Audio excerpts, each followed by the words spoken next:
আন আবি দারদাই রাদিয়াল্লাহু তাআলা আনহু قال سمعت رسول الله صلى الله عليه وسلم يقول ما من ثلاثة في قربة ولا بدر ولا تقام فيهم الصلاة إلا استحوذ عليهم الشيطان فعليكم بالجمعة فإنما يأكل الذئب من الغنم القاصية রাহুল আহমদ। হজরত আবু দারদা রাদিয়াল্লাহু তাআলা আনহু হইতে বর্ণিত, তিনি বলেন, আমি রাসূলুল্লাহ সাল্লাল্লাহু আলাইহি ওয়াসাল্লামের কাছ থেকে শুনেছি, রাসূলুল্লাহ সাল্লাল্লাহু আলাইহি ওয়াসাল্লাম বলেছেন, যে গ্রামে বা মাঠে কমপক্ষে তিনজন লোক থাকে অথচ তাহারা জামাতে নামাজ পড়ে না। রাসূলুল্লাহ সাল্লাল্লাহু আলাইহি ওয়াসাল্লাম বলেন, শয়তান তাহাদের উপরে প্রভাব বিস্তার করিয়া ফেলে। তারপর রাসূলুল্লাহ সাল্লাল্লাহু আলাইহি ওয়াসাল্লাম বলেন, কাজেই তোমরা জামাতে নামাজ পড়াকে জরুরি মনে করো।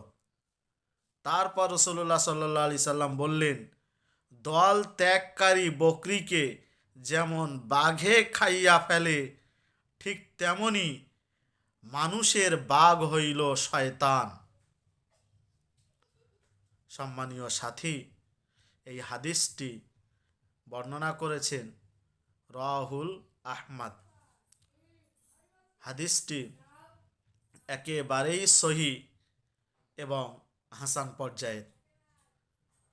আপনাদের কাছে আমার বিশেষ অনুরোধ থাকলো, আপনারা যে যেখানেই নামাজ পড়েন, সঙ্গে যদি তিনজন কিংবা দুজন হয়ে যায়, আপনারা জামাত করে নামাজ পড়বেন।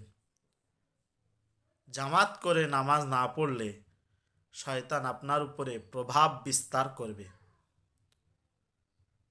দল ত্যাগকারী বকরিকে যেমন বাঘে খাইয়া ফেলে, ঠিক ওই রকম মানুষের বাঘ হইল জামাতে নামাজ ত্যাগকারী।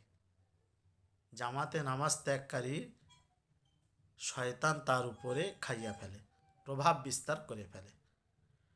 অতএব আপনাদের কাছে আমার অনুরোধ থাকলো, আপনারা যে যাই করুন, যেখানে থাকুন, সময় মতন জামাত করে ফরজ নামাজগুলো আদায় করে নেবেন।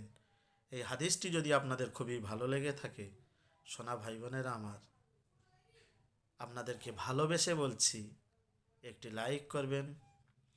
আরও আপনারা বিশেষ কিছু